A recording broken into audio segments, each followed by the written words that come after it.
ginajam yung signal. Naintindihan ko lang naman sa kanya, sabi niya na wala tayong magagawa. Parang the way I say it, sabi niya, that's life, kesera-sera.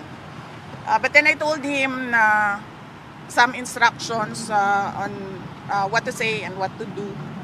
Pero sa totoo lang, dapat hindi talaga yan umalis ng bansa si former President Rodrigo Duterte. Pag umalis po, susunod po ba kayo? Yes, meron na pong arrangements kasi kailangan ko kausapin yung mga abogado doon kung saan man siya dalhin.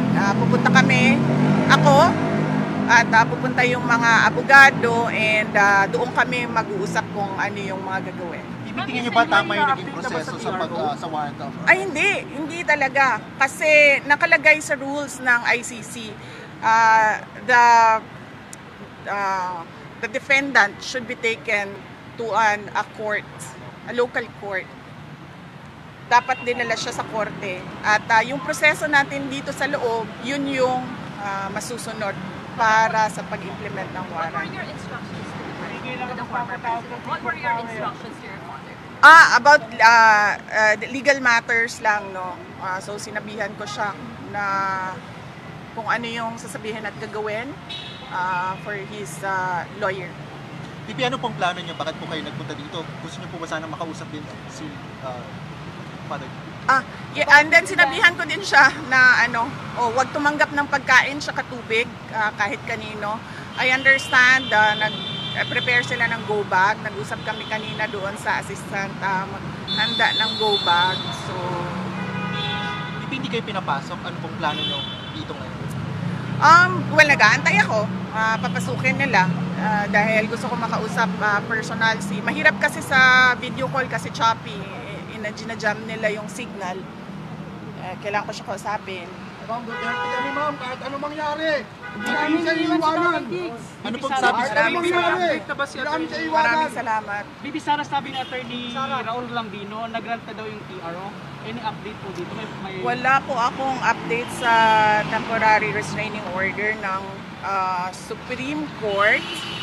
But as I said, lahat ng mga tao dyan sa loob ng base at dyan sa airport, kung Pilipino ka, hindi ka papayag na ginagawa ito. Were you surprised? Bibi, tumanggi daw po si... Were you surprised by this scenario, or is it something that you expected?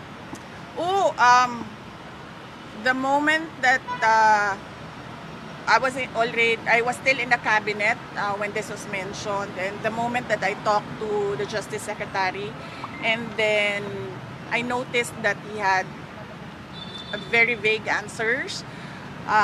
We already started to prepare, but I have a different set of lawyers than President Duterte. So we have a book about what to do and all the research materials about ICC. So that is what we did, and then we shared our drafted petition. We had two. For me, we shared it with the team of PRR. VP, I know this may be a sensitive question, but have you reached out to the President itself regarding the matter? No. Why not? Because the way that they are doing it right now, there's no talking to the President. Because it's very easy for him to say, do not turn him over to the ICC. You can detain him here, wherever in the Philippines, but do not send him wherever the ICC says. You have a message to BBM? If ever na madala ngayon sa The Hague si dating Pangulong Marcos, kailan po balak Ay, siya, padala mo doon. Oh, sorry. At dating Pangulo na siya, Yes. very soon. Very soon, why? Ano tanong mo? Very soon. If ever Ano pong nadala message niya ngayon niyo sa kay The Hague, BBM? kailan po kayo susunod doon? Okay. Well, nag-aantay. And then, immediately, pag pinilit nila kung ano yung gusto nila at hindi yung tama, susunod ako. Kasi kailangan ko kausapin yung mga abogado doon. VP, Ma'am, ano there's message why? mo kay Bakit VP? why? Ay, Ha? sa tingin niyo po ba nagiging personal na po ito? Oo, very personal. Nakikita nyo naman, nakafile sila ng impeachment ng ang basis nila is hearsay and gossip. So, it's very personal. At sabi nga, ng lahat ng kumukwestiyon sa ginagawa ng administrasyon ngayon, this is a diversion from the failures to deliver good governance and decent public service Message niyo po to the kay Filipinos.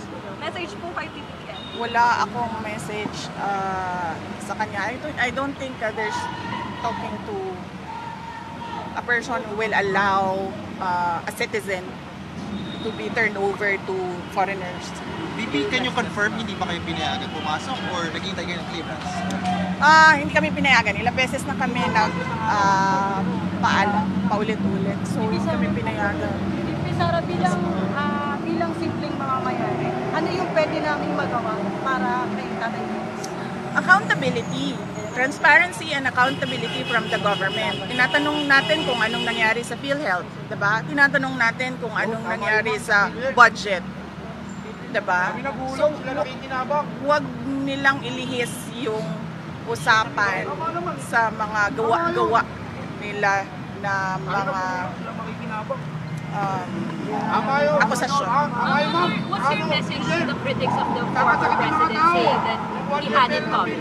Sila nakikinabang. What's your message to the critics of your father that he had it coming? Parang susugal ng mga tao yun. There is no legal basis at all to turn over or to endorse the president, the former president, to ICC. So, wala silang, kung para sila sa justice at sa batas, walang batas dito eh. So, nasaan sila?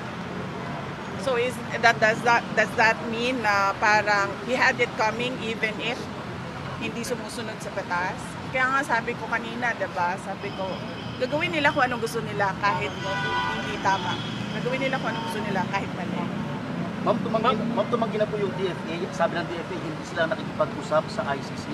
At pero may info, ma'am, na ang nasa likod daw po ito is si former Senator Trillanes. Trillanes talaga yung... Well, siya yung nag-file. Diba? Siya yung nag-file ng complaints and siya naman yung nagbibigay ng updates about sa ICC. Lagi naman tayo yung ina-update ni Trillanes sa mga nangyayari sa ICC. So, yes, of course, siya din ang nasa likod nito. Ma'am, next move lang, sorry ha. Kasi crucial itong gabing ito, pag hindi may labas yung PRO, ano next move nyo? Hindi ko alam. Hawakan ko ba yung gulong ng airplane na yan? So, i-stop mo. How are you feeling, ma'am? Yes. Sinasabi ko lang sa inyong lahat, kung Pilipino kayo, huwag kayo pumayag na ang isang Pilipino ibigay sa mga dayuhan, lalong-lalo na pag labas na sa batas yun. It's actually some sort of, I don't know, what do you call it? State kidnapping? Parang ganyan na yung nangyayari. And all because, kahit umagahin kami rito, para kay Duterte to. Tama. And Para all kay Duterte to, para kay umagahin tayo. because, Duterte!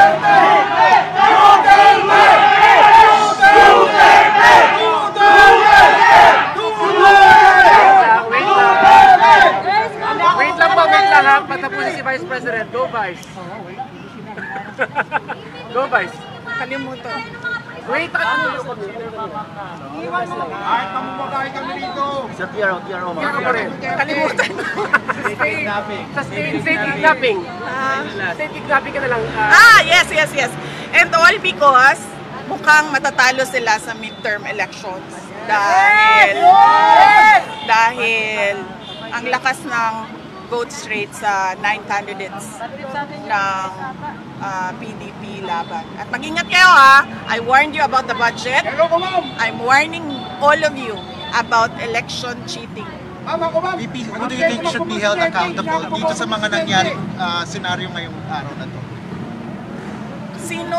Ang entire administration. Yes. Ma'am, pag di kayo tumakbo sa presidente, hindi na ako boto sa presidente. Ma'am, Yes. Kasi sobrang lakas ng block voting ngayon. Lumalakas at nagsusnowball yung block voting ng 9 candidates ng PDP laban. At hindi lang yan. This is all about the 2028 elections. And I'm warning you, kung meron man 2028 elections. Nakita nyo na, diba? Sinimulan nila sa People's Initiative. Hindi sila nagtagumpay. Kasi umalma yung mga tao. Imagine mo, bibilhin yung pagkatao mo para sa kagustuhan nila na hindi umalis sa pwesto.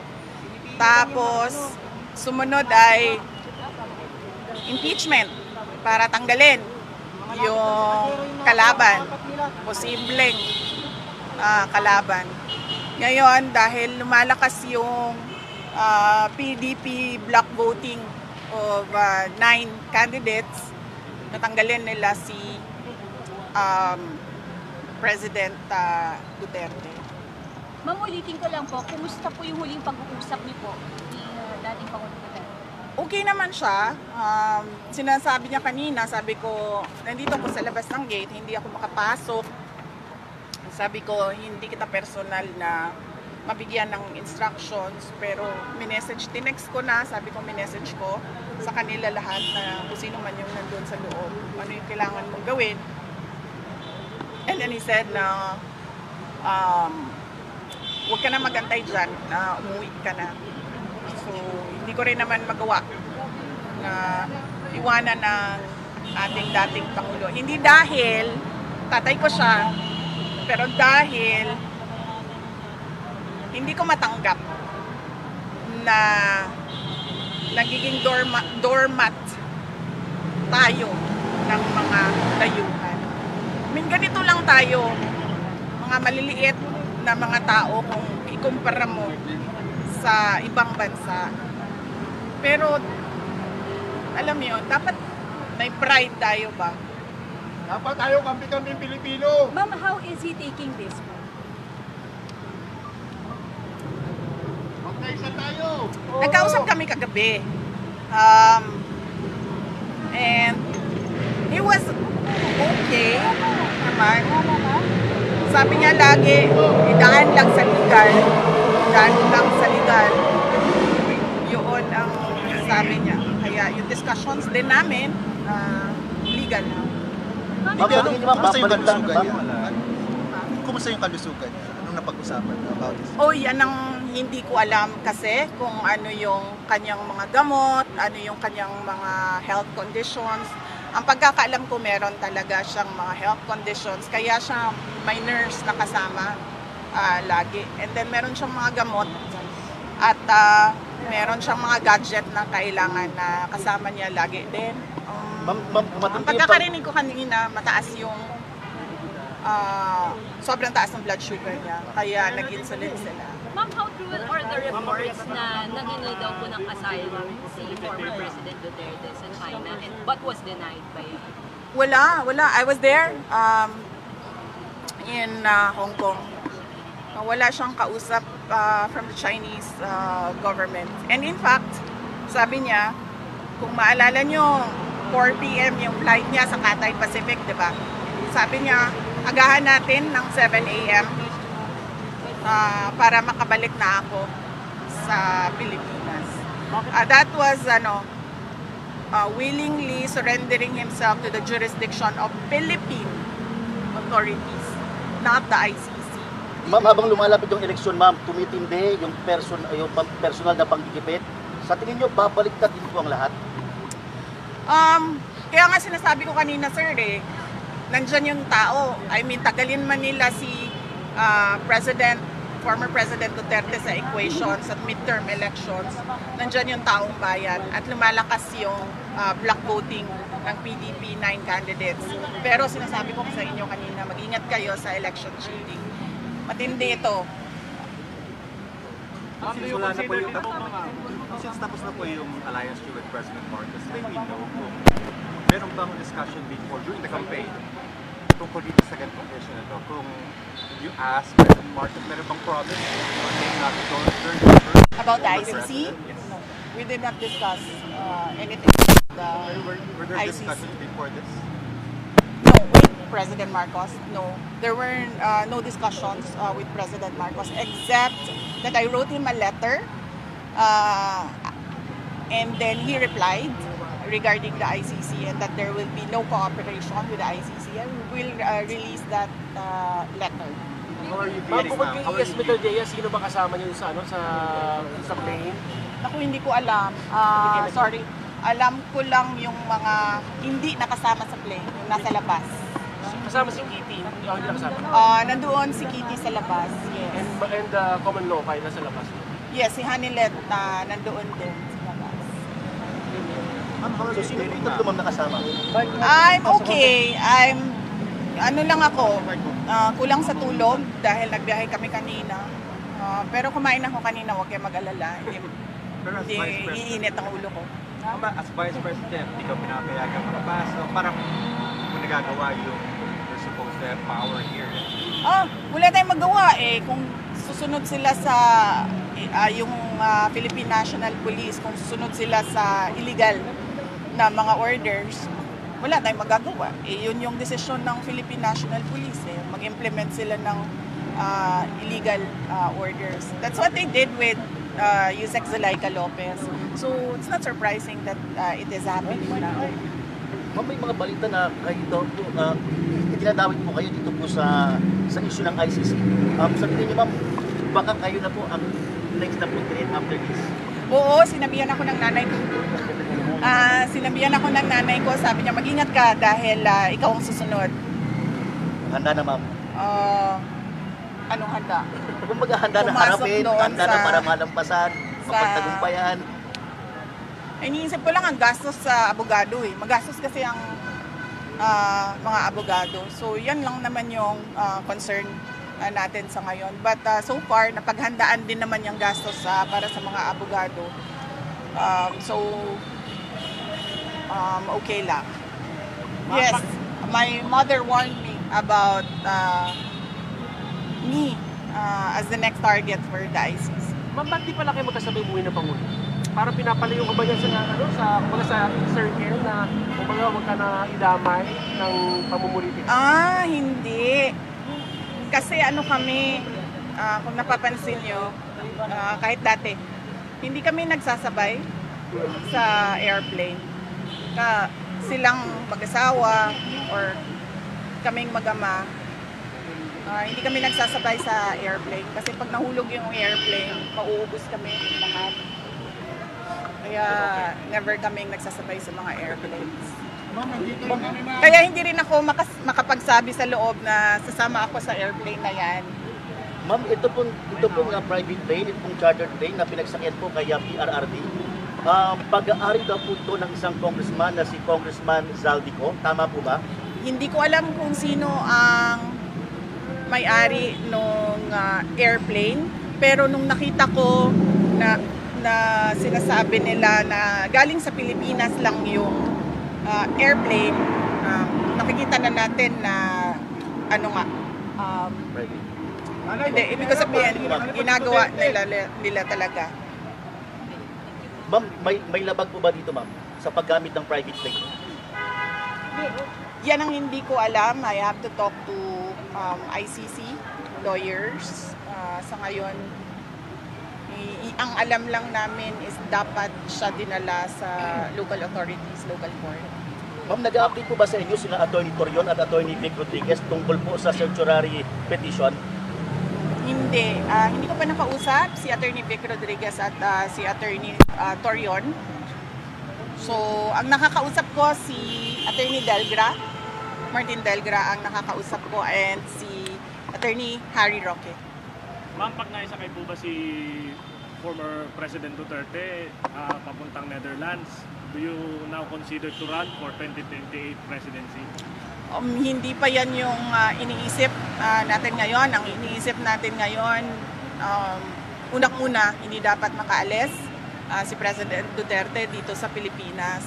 At pangalawa, kung pipilitin man ng gobyerno na ipadala sa Hague si former President Rodrigo Duterte, paano natin siya mapabalik sa Pilipinas. Yan lang muna yung asikasuhin natin sa ngayon. And of course, yung pangangampanya ng 9 candidates ng PDP Laban. Ma'am, sabi nila ma'am, may sinabi si Attorney Trixie Angeles, ngayon lang po ma'am, after po na maisakay sa chartered Lear jet si PRRD. Ang sabi niya po, kapag pumalis itong eroplanong to, mananawagan tayo ng people power. Ano po reaction ma'am? Hindi ko kasi nabasa or narinig yung kanyang statement, so hindi ako makakomment sa kung anong nasabi ni Attorney Trixie. Pero sinusuportahan niyo po ito ma'am? Hindi ko iyan, hindi iyan ang concern ko ngayon. Ang concern natin lahat ngayon ay paano mapanatili dito sa Pilipinas si President Rodrigo Duterte. So tulungan ninyong ng taong bayan, tulungan ninyo kami mag-isip kung paano natin yan magawa na hindi siya umalis dito sa Pilipinas. Bibi, sabi po ni Attorney Delgra, huling-hiling daw po ng follow niyo po, makita kayo, makausap kayo, pero hindi pinagbigyan. How do you feel about it? Well, hindi na nakakagulat yung ganyan na klase na panggigipit sa kanila. Parang, I was born in 1978, no? So hindi ko na wala pa akong, masyado pa akong bata para maalala ko. Pero kung tanungin mo yung mga senior citizens ngayon kung ano nangyari, matindi daw talaga ang panggigipit, oppression, abuse, and greed, sabi ng mga nakakatanda. Pero ma'am, kumpiyansa kayo na hindi makakalipad ang eroplano? Wala akong confidence sa kahit ano ngayon, sir, kasi nakikita nga natin kahit ang ating kapulisan, sumusunod sila sa mga illegal orders. So, kahit kita nyo naman yung pag-file ng impeachment kahit walang basihan. Diba? Okay? Final words. Final words! Duterte! Mamaya na po. Mamaya na. Duterte! Duterte! Duterte! Ang final words natin, huwag tayo malihis sa totoong problema ng bayan. Ang totoong problema ay ang presyo. Ang mahal na presyo ng bilihin, ang kahirapan ng ating mga tao, ang korupsyon sa ating budget, ang kawalan ng development projects, ang nangyari sa PhilHealth, ang nangyari sa ngayon na tila ba we are stagnant, hindi tayo umuurong forward. Nandito lang tayo nakatayo at walang nangyayari sa bayan, walang nangyayari tungkol sa kahirapan. Yan yung totoong problema ng bayan. Hindi yung ICC, hindi yung impeachment. Ma'am, pahabol, nakausap niyo po si President, si PBBM, ma'am? Wala. Hindi kami nagkausap ni President Marcos. There's no talking to someone who does not follow on with his promises. Thank you.